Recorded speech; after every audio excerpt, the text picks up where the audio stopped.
kedua inovasi ya, ketiga luas, ketiga antusias. Jadi kalau mau sukses mesti jadi orang gila. Bukan gila gini ya, tapi gila positif. Gianya apa? Gia. Kedua inovasi, ketiga luas, ketiga antusias.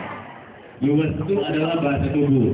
Ada pekerja mungkin di Hongkong yang tiap hari auranya aura kasih, ada nggak? Ada yang auranya aura kasih, betul? Jadi sukses itu aura, ya bukan aura, tapi aura atau bahasa tubuh. Ada orang, ya, waktu saya masih menjadi petugas kebersihan di marbot masjid, saya kalau ke kampus pasti memberikan wajah yang paling bahagia. Sehingga kemudian orang-orang bilang kayaknya enak ya kerja kayak lu ya. Ya, padahal kadang-kadang saya masih puas karena terpaksa. Ya, ada orang, Anda perhatikan, ada orang kalau dia mau dari rumah menuju satu tempat jalan lemes gini aja. Belum sampai rumah kata di rumah, lu lagi punya masalah ya. Betul? Jadi langsung direkam oleh orang lain, itu namanya aura, ya. Kemudian ada orang yang kemudian setiap ketemu temannya senyum, sapa, semangat, dia bilang saya nggak punya masalah ya tiap hari karena dia selalu auranya aura apa? Aura kasih. Nah sekarang saya minta tepuk tangannya aura kasih dong. 1, 2, 3. Saya dapat di kebal ya Pak, saya kegerahan Pak di sini. Semangatnya luar biasa teman-teman yang saya dengarkan. Baik sahabat-sahabat, jadi apa yang saya alami adalah 1 minute awareness, teman-teman yang saya banggakan, yang saya cintai. Saya punya seorang alumni yang penghasilannya satu hari 1,4 miliar. Ya, saya ada laptop, saya ada buku di dalamnya, Pak. Ada laptop Pak. Dan saya ingin kisahkan tentang orang ini, bagaimana dia, ya, bukunya saya tulis, mungkin sebagian tidak dapat bukunya. Orang ini tentang entrepreneur.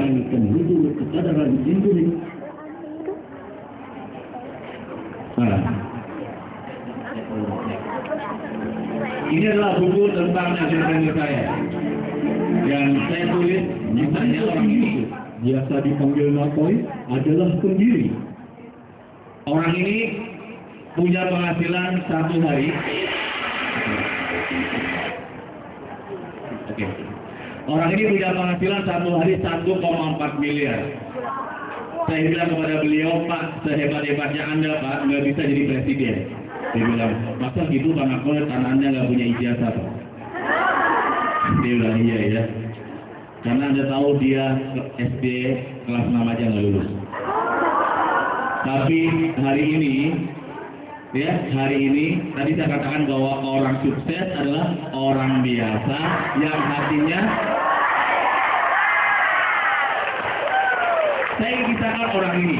Ini bukunya saya tulis dan dia menemukan yang saya sebut OMA, 1 minute awareness. Jadi suatu hari pada saat dia di Padang Pariaman di Sumatera Barat, ini kisahnya.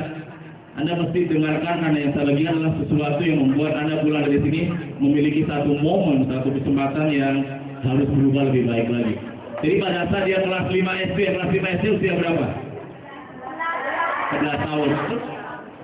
Usia 11 tahun dia mendengar anak beras ke Uni. Uni itu kakak ya kalau gitu. Kakak Uninya gini, minjem lagi, sudah satu aja sama anak-anak. Kemudian anak kecil berusia 11 tahun ini langsung menunggu di depan pintu. Dia bilang, Ama, aku nggak mau lagi mendengar Ama ada berkata-kata kayak gitu lagi. Aku mau merantau ke Pekanbaru. Karena orang Padang kotanya bukan Jakarta, kotanya Pekanbaru. Kemudian dia bekerja kasar, jadi kena angkot, sampai akhirnya orang ini ketua saudagar Minang. Salah satu anggotanya Pak Yusuf Kala, orang-orang Minang lah.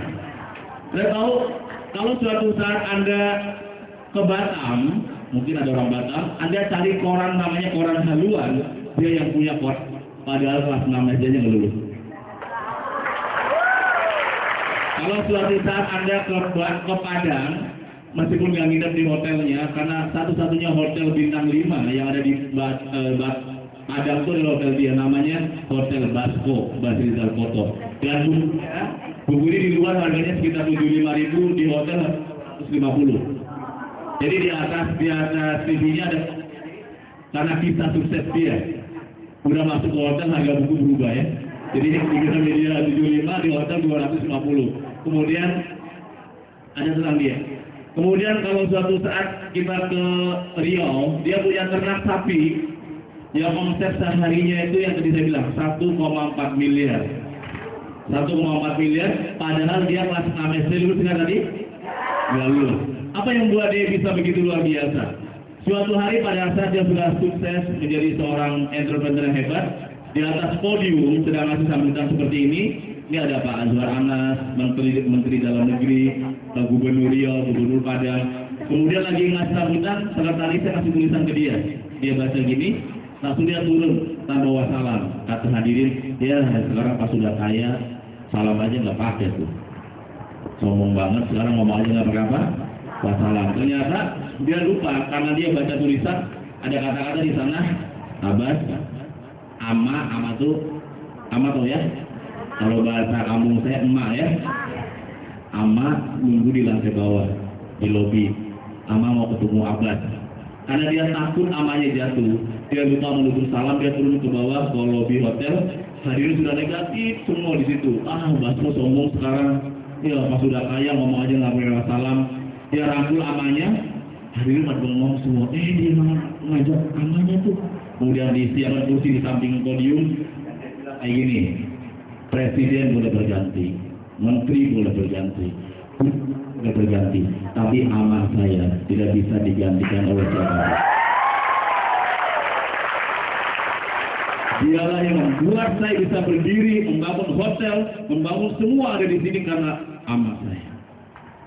Dia menemukan 1 minute awareness, 1 menit bersama Allah, 1 menit bersama Tuhan yang membuat dia katakan, yes, no one can stop me, kata dia. Kata-kata makan batu sama kata-kata makan batu itu yang saya tulis dalam buku entrepreneur ini. Buku ini sudah terjual sekitar 16.000, dibeli oleh dia semua. Ya, disebarkan buat korban gempa Padang waktu itu. Ya, teman-teman yang saya banggakan, yang mau saya bilang pantas Allah begitu baik pada dia, hormat pada ibunya di atas rata-rata. Gubernur lewat. Presiden lewat, ya kecuali Tuhan. Mungkin dia nomor 1 Tuhan, Rasul baru mungkin ibu. Dia katakan bahwa presiden boleh berganti, menteri boleh berganti, ya. Amat saya tidak bisa digantikan oleh siapapun. Itulah yang membuat dia menemukan 1 minute awareness. Mungkin yang membuat Anda ada di sini pun karena Anda punya oma. 1 minute awareness. Satu momen, 1 menit yang membuat Anda berkata, saya siap merangkap Hongkong. Itu adalah oma 1 minute awareness. Mungkin ada di antara Anda, teman-teman, pada saat diminta memijat kaki orang tua yang baik, ibu yang baik, pijat kakinya. Cuma pecah-pecah doang kaki. Pecahnya kaki ibu membuat Anda dibuka hatinya. Ya Allah, mulai besok saya nggak mau malas lagi. Itu hatinya sehat. Tapi kalau kalbunya kalbun mayit, hati yang sakit, apalagi kalbun mayit, hatinya sudah mati. Memang lama sih, kerja terus. Tapi kalau orang yang hatinya sehat, dari kaki yang pecah aja membuat dia katakan, saya nggak mau lagi malas, saya nggak mau lagi lepaskan sholat, saya nggak mau lagi sampai saya mau jadi seorang anak ibu yang berguna seperti ibu pada hari ini. Dia menemukan 1 minute awareness, teman-teman yang saya dengar. Apa yang terjadi dengan Basco adalah dia menemukan 1 minute awareness. Itu adalah oma 1 minute awareness. Titik balik buat kita semuanya. Saya punya seorang teman, mungkin Anda juga suka buku-bukunya, sedikit intelektual, namanya Profesor Renal Kasali. Beliau sekarang profesor yang sangat produktif tulis buku. Yang membuat dia hari ini, teman-teman yang saya banggakan, produktif dari dalam menulis buku karena waktu dia kelas 5 SD dia sering bertanya kepada guru gak suka ditanya pada zaman itu. Kemudian pada saat dia ambil rapotnya merah, nggak naik kelas. Kemudian dia pulang kata ibunya gini, Renal, kalau kamu gagal lagi, hidup kita susah, Renal. Dia katakan, air mata ibunya membuat dia katakan, saya nggak mau jadi loser, saya akan jadi winner. Dia bilang seberat apapun tekanan di kampus UI tidak seberat ketika dia lihat mamanya menangis, ketika dia nggak naik kelas 5 SD. Dia menemukan 1 minute awareness, 1 menit teman. Mungkin Anda tahu dengan yang namanya, saya punya alumni namanya Jeffrey, dikenal dengan UJ. Kalau panggil saya, dia panggil saya Tuan Guru.